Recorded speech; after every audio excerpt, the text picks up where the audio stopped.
Bismillahirrahmanirrahim. Assalamualaikum warahmatullahi wabarakatuh. Salam sehat dan semangat, Bapak, Ibu, dan teman-teman sejawat. Saatnya kita bertemu dalam keadaan sehat walafiat dan kita bertemu dalam rangka untuk berdiskusi tentang manajemen strategi pemasaran sekolah TK. Baik Bapak Ibu semuanya, untuk hari ini kita akan bahas bagaimana manajemen tentang pemasaran TK, karena saya berkecimpung di sekolah taman kanak-kanak. Karena hal ini sangat penting sekali, di mana berbagai sarana yang dimiliki, ya menurut saya paling utama adalah bagaimana pemasaran. Bagaimana sekolah itu akan mendapatkan nilai yang baik ataupun output yang baik kalau tidak memiliki anak atau tidak memiliki siswa, dan siswa itu akan dimiliki kalau kita memiliki sarana untuk memasarkan apakah TK ini layak untuk didapatkan atau layak untuk anak bisa masuk ke dalamnya. Teman-teman, bahwa tujuan dalam pemasaran sekolah ini adalah yang pertama tujuan dalam jangka pendek. Tujuan dalam jangka pendek di sini dalam rangka kita mendapatkan jumlah siswa, karena itu adalah bagian dari setiap saat kita membuka pendaftaran di tahun ajaran baru, itulah saatnya kita akan mendapatkan sejumlah murid yang akan kita dapatkan. Kemudian secara jangka panjangnya, bahwa dalam pemasaran TK ini kita akan mendapatkan reputasi sekolah yang lebih luas lagi secara skala regional maupun skala nasional. Ketika TK kita memiliki sarana yang baik, manajemen pemimpinan yang baik, kemudian sarana keuangan yang baik, dan tentunya sarana yang juga sangat menunjang bagaimana kita bisa dikenal oleh berbagai pihak, baik dalam regional secara luasnya dan secara nasionalnya kita akan dikenal oleh berbagai pihak. Nah, ini tujuan umumnya ketika pemasaran sekolah itu dilaksanakan. Maka yang pertama adalah bagaimana jumlah pendaftaran itu semakin hari atau semakin tahun jumlahnya juga harus semakin naik, terus semakin meningkat, sehingga grafiknya itu adalah grafik peningkatan. Kalaupun ada penurunan, turun sedikit tapi akan naik lagi, itu sesuai dengan mungkin keadaan dan situasi pada saat ini. Seperti yang kemarin kita COVID itu ada penurunan, tapi setelah COVID alhamdulillah kita naik lagi seperti itu. Nah, yang kedua adalah tadi memperkuat reputasi, bahwa dengan adanya murid yang stabil, ya, kemudian juga hal-hal yang baik yang ada di dalamnya, sarana yang lain menunjang, maka reputasi kita semakin baik di mata masyarakat. Kemudian yang kedua yaitu meningkatkan kepuasan orang tua dan siswa serta kepuasan dari pihak-pihak yang lainnya. Jadi ketika sekolah kita menunjukkan output yang baik, ya, menunjukkan prestasi yang baik, maka tingkat kepuasan itu juga akan didapatkan. Kemudian yang ketiga yaitu menarik dukungan dari berbagai pihak, baik itu dari sponsor, donatur maupun dari alumni, ya. Jadi ini juga menjadi bahan penting ketika sekolah sudah memiliki sarana yang baik, maka akan menariklah donatur-donatur dari luar sana untuk membantu penyelenggaraan dari TK kita. Kemudian selanjutnya adalah meningkatkan kualitas dan diversitas program. Nanti juga bagaimana ketika sekolah kita sudah baik dan terkenal, gitu ya, itu akan meningkatkan diversitas program. Bahwa Anda mungkin dari pihak lain ingin bekerja sama dengan kita, gitu ya, mengajak TK kita untuk dijadikan sebagai proyek dan percontohan. Itu adalah baik, sesuatu yang sangat baik ya buat kita. Nah, selanjutnya adalah mengembangkan komunitas, membangun hubungan yang kuat dan dengan komunitas dan menciptakan rasa kebersamaan. Ketika komunitas sekolah kita sudah baik, maka ini akan terbangunlah hubungan antara sekolah dengan masyarakat secara kuat, itu secara luas. Next, selanjutnya kita akan lihat strateginya. Bagaimana ketika pemasaran dari sekolah kita agar bisa mencapai tujuan, mencapai apa yang kita inginkan tadi, maka ada strateginya. Nah, strategi yang pertama adalah digital marketing. Ini yang saat ini adalah saatnya sekolah sudah harus mengembangkan IT, mengembangkan marketing digitalnya. Ya. Sudah tidak ada lagi sekolah yang tidak memiliki Facebook ataupun IG ataupun TikTok ya, atau websitenya. Ya. Dan ini sudah saatnya sekolah-sekolah harus memiliki ini, wajib bahkan. Karena saat ini adalah zamannya zaman IT, sehingga kita tidak boleh tertinggal dalam hal ini. Karena dengan digital marketing ini lebih luas lagi ya, orang mengetahui tentang sekolah kita. Seperti contohnya ketika saya tanyakan ketika orang datang ke sekolah kami, ya, dari mana informasi ibu dapat? Ternyata dari IG gitu ya. Padahal dia ada orang yang dari Bandung, ada yang dari Bogor, ada yang dari Jawa Tengah. Itu bisa melihat status kita ataupun website kita tentang bagaimana sekolah kita ini. Jadi kemudian yang kedua strateginya bagi kami adalah event marketing ya. Bahwa sekolah kami juga mengadakan event-event yang sangat menunjang untuk pemasaran atau melihat bagaimana TK ini bisa diperhitungkan untuk menyekolahkan anaknya. Yang pertama adalah kita mengadakan adanya seminar. Kita bekerjasama dengan Kober, dengan kelompok masyarakat untuk datang ke sekolah untuk diadakan seminar tentang anak, tentang orang tua, sehingga dia tahu keberadaan TK kita. Kemudian juga dengan adanya open house gitu ya, juga kita alami dan kita adakan. Kita membuka diri mengadakan kegiatan-kegiatan yang intinya kegiatan itu adalah merangsang anak-anak usia dini untuk datang ke TK, kemudian bermain, dia melakukan aktivitas dengan bebasnya di sekolah kita, dan kita mengadakan edukasi dan memberikan informasi-informasi. Itu adalah juga bagian penting masyarakat mengetahui dengan detail apa yang ada di sekolah kita. Kemudian juga adanya lomba-lomba, ini juga penting.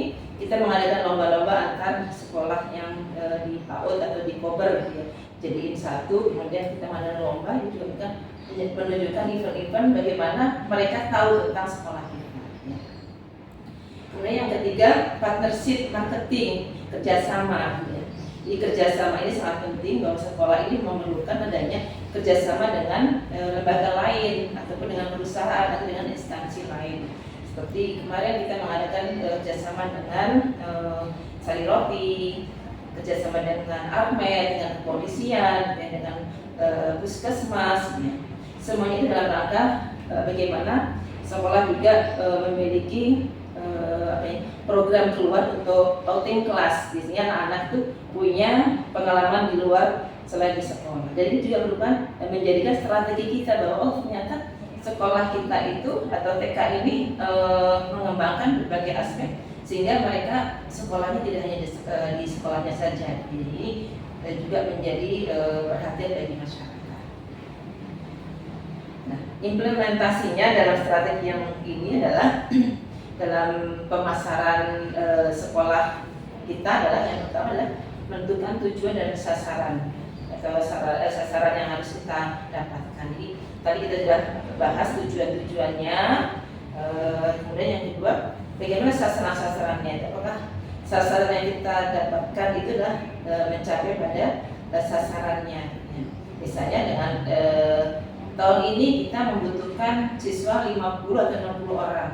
Karena tahun ini kita akan mengeluarkan anak sejumlah misalnya 50, sehingga kita punya sasaran tahun berikutnya harus mendapatkan siswa seperti itu ya, sejumlah itu. Sehingga kita pun juga punya strateginya, strategi yang kita dapatkan tadi ya. Ada beberapa strategi tadi, marketing digital, dan event, kerjasama itu dalam rangka untuk kita menentukan jumlah yang kita dapatkan itu mudah-mudahan sesuai dengan apa yang kita harapkan. Kemudian juga mengembangkan rencana teknis. Jadi kita tahu rincian-rincian yang akan dibutuhkan dalam penerimaan siswa tadi, dengan brosur, dengan kita juga mungkin dengan merancang event-event apa saja yang harus dilakukan di tahun ini seperti itu. kemudian juga menentukan tanggung jawab bagian-bagian dari warga sekolah kita. Jadi perlu adanya kerjasama guru dengan sekolah maupun dengan yayasan untuk merancang kerjasama. Bagian IT siapa, bagian marketing untuk brosur, pembuatan brosur siapa, ya.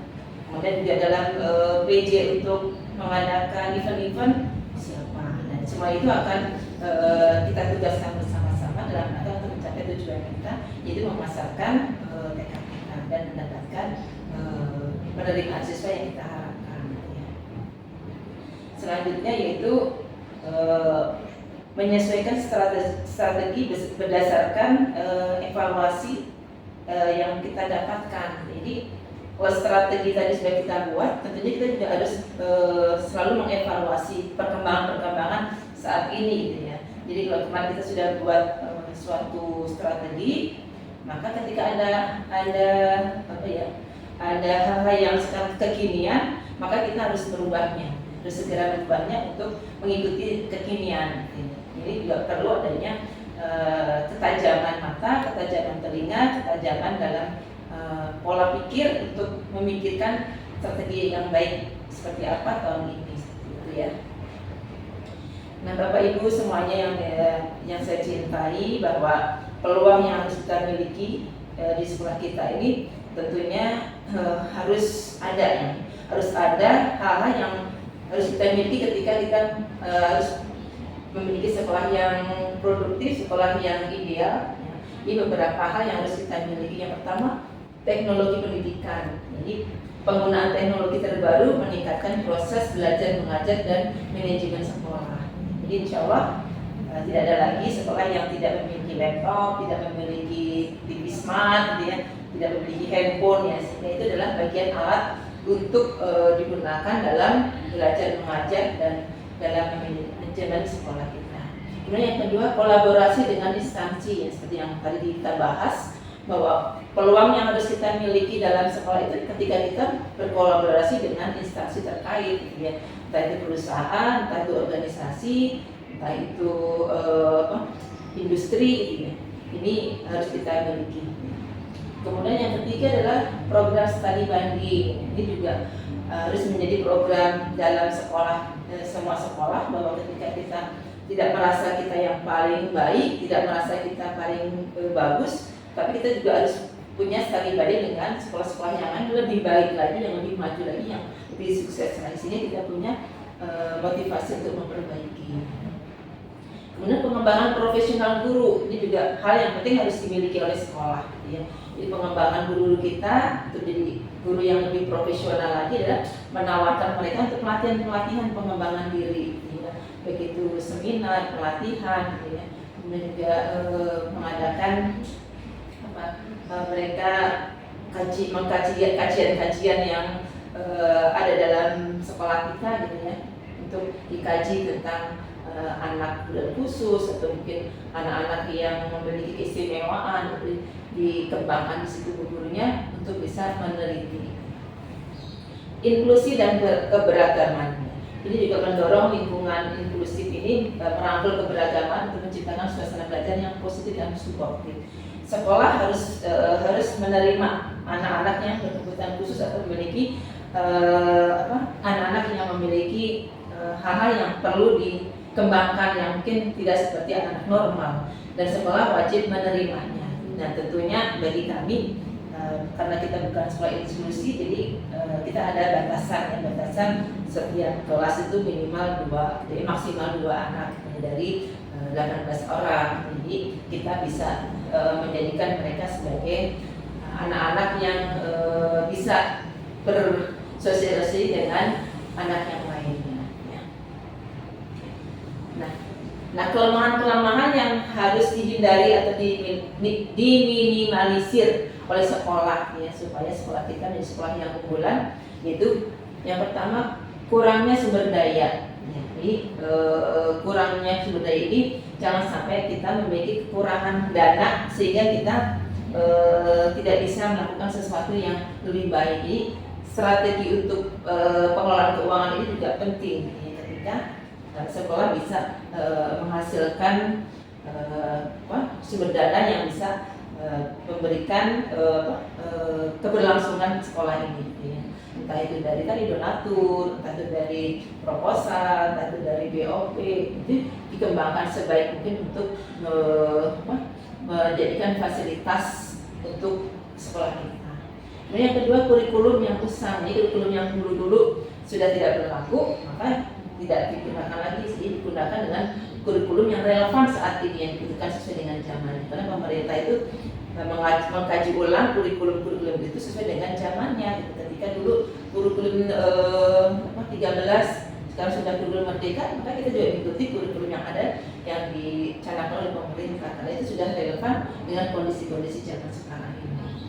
Dan komunitas yang buruk, nah ini juga harus dihindari, ya, hubungan yang kurang baik antara guru dengan kepala sekolah, guru dengan orang tua, guru dengan siswa, atau guru dengan komunitas yang lebih luas lagi di gugus ataupun di GPKI ataupun komunitas guru yang lain. Ini perlu adanya hubungan yang baik, jadi jangan sampai ada hubungan yang tidak harmonis antara mereka. Jadi karena ini juga akan berpengaruh terhadap reputasi sekolah kita. Yang selanjutnya adalah manajemen yang lemah, ya.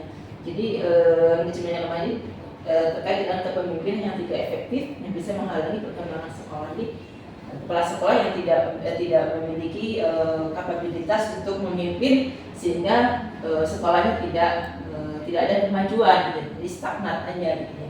Tidak peduli dengan perkembangan sekarang, gitu, ya. Pemimpin yang tidak mau terbuka dengan masukan-masukan dari guru ataupun dari yang lainnya. Ini juga hal yang harus kita hindari. Yang selanjutnya, kurangnya inovasi, ya. Tidak adanya inovasi, baik itu teknologi maupun pengajarannya inovatif, itu juga sangat buruk ketika sekolah tidak menghilangkan ini, karena inovasi itu diperlukan dalam sekolah, ya.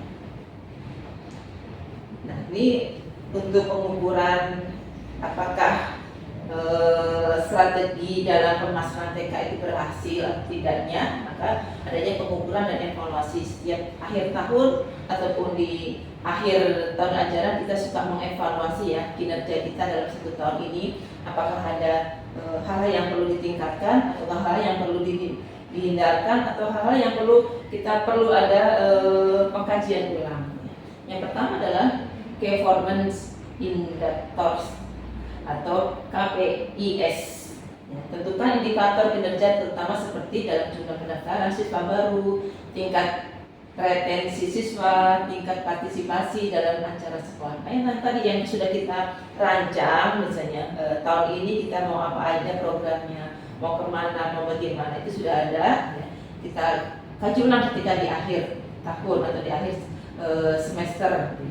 Kemudian analisis websitenya juga di media sosial itu yang kita gunakan itu juga dievaluasi lagi, gitu, tampilannya, gitu, halamannya ataupun media sosialnya, siapa yang melihatnya, berapa jumlah ada yang melihatnya, itu juga kita evaluasi. Apa kekurangan dari media sosial kita, ya.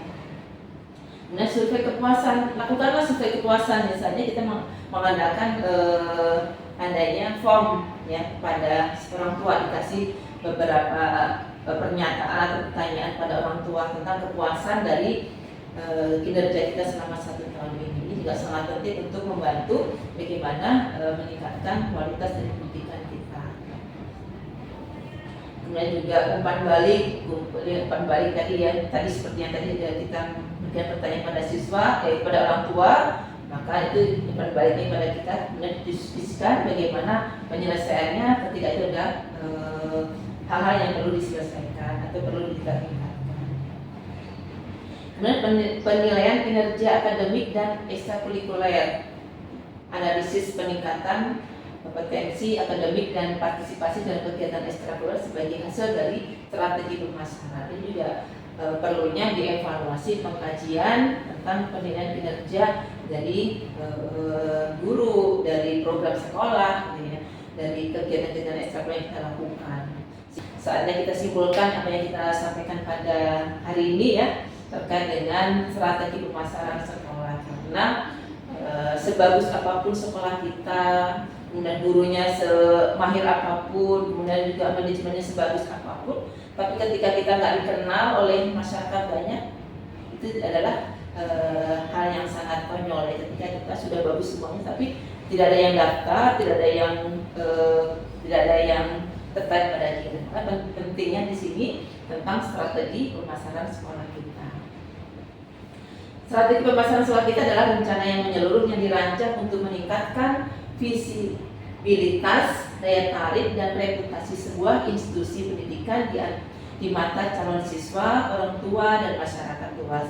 Ini mencakup berbagai pendekatan dan metode yang digunakan untuk mencapai tujuan tertentu, ya, seperti meningkatkan jumlah pendaftaran siswa baru, meningkatkan kepercayaan masyarakat, membangun citra positif sekolah. Inti dari strategi ini adalah kombinasi penggunaan berbagai alat pemasaran, mulai dari digital marketing, kemudian media sosial, event-event, gitu ya, open house, seminar-seminar. Itu adalah bagian strategi dalam kita memasarkan sekolah kita. Tujuan akhirnya adalah menciptakan nilai yang unik dan menarik bagi target audien dan mendukung pertumbuhan serta keberlanjutan sekolah kita. Insya Allah sekolah kita akan terus di sekolah yang